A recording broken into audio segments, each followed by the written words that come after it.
estava já batendo um papo ali fora, você estava comentando, né, que quando você começou a sua carreira aqui no Brasil, a cibersegurança ainda estava começando a caminhar aqui.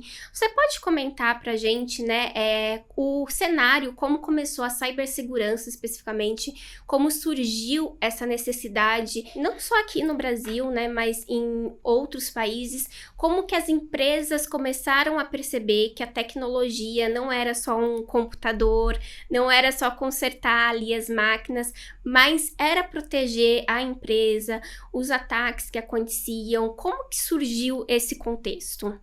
Eu acho que as empresas começaram a adotar a informatização, né, no final dos anos 90, início dos anos 2000. As instituições financeiras, vamos colocá-las de lado, que foi um pouco antes, mas os outros ramos de atividades, né, inicialmente elas começaram a ver como uma troca de processos manuais. Então a gente tinha os arquivos, quem não lembra, né, de ter lá.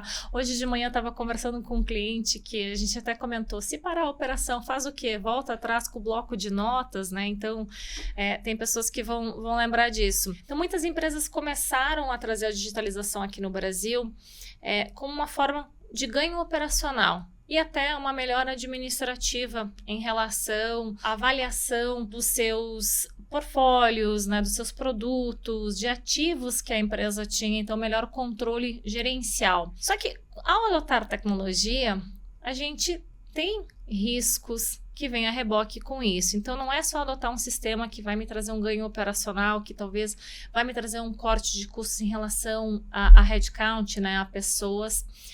E no Brasil, e eu posso falar isso porque eu morei 12 anos fora, né, então tem 10 anos que eu voltei para o Brasil, mas a gente foi um pouco tardio na percepção dessa necessidade. Se a gente olhar lá para os Estados Unidos, por exemplo, em 2012, quando teve o incidente da Target, que foi através da invasão do fornecedor do ar-condicionado, que comprometeu dados, né, de diversos clientes, um dos maiores vazamentos da história dos Estados Unidos, tem aí mais de 10 anos. Enquanto isso, no Brasil, eu me lembro quando eu retornei em 2015, muitas empresas estavam fazendo a adesão de ERPs, né? Então, sistemas de gerenciamento, como SAP, o TOTUS, enfim, e outras ferramentas de gestão de processos. Então, a nossa percepção de segurança veio um pouco tardia em relação a isso, porque, primeiramente, as empresas precisaram adotar então esses processos digitais,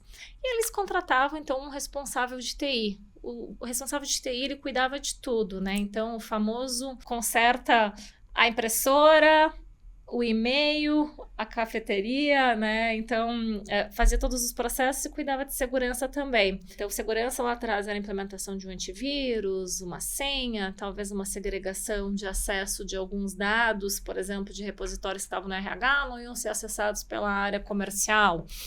Só que com o tempo, eles começaram a perceber que os incidentes estavam presentes, né? A ameaça que acontecia lá fora rapidamente começou a perturbar a paz das empresas brasileiras que estavam adotando essa digitalização. E o tema começou a ganhar relevância além, né, das instituições financeiras. Lembra que eu falei para deixá-las lá no cantinho? Com o amadurecimento dessa percepção da dependência operacional das organizações, o assunto começou a ganhar relevância. Demorou, né? Então aí a gente ainda tem um grande, né, gap, um grande buraco aí em relação ao entendimento da necessidade de cibersegurança entre as grandes empresas e as pequenas empresas no Brasil. Eu acredito que muitas pequenas empresas ainda não estão nem aderentes à LGPD, que é né, uma lei que está vigente, que tem consequentemente a adoção de práticas de segurança, não é só, né, documental em relação a políticas relacionadas ao meio jurídico, mas também de implementação de tecnologia e ferramentais de segurança. Mas a gente percebe que o assunto ganhou sim importância e relevância, até porque desde 2017 para cá, a gente começa a perceber que empresas brasileiras começaram a vir a público ou começaram a ter informações a público que haviam impactos de incidentes. Então, em 2017, o incidente do NotPetya, que foi aquele incidente global que afetou diversas organizações. No Brasil também afetou algumas organizações.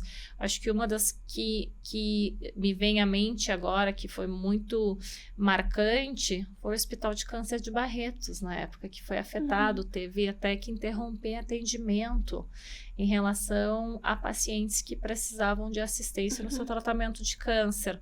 E a partir disso a gente começa a entender dentro do nível do negócio que cibersegurança não é só o cara de TI, né? É um problema que ele permeia toda a organização. E aí investimentos voltados para ferramentas que não têm um ganho operacional, que não tem necessariamente uma redução de headcount, então, né, de substituir um processo que antes era feito de forma manual e é feito de forma digital, mas que requer investimentos de forma constante, até porque, assim como a tecnologia evolui para o bem, ela está evoluindo também para o mal, e a gente precisa acompanhar esse crescimento das ameaças. Então, eu acho que a gente está numa curva de maturidade e é excelente.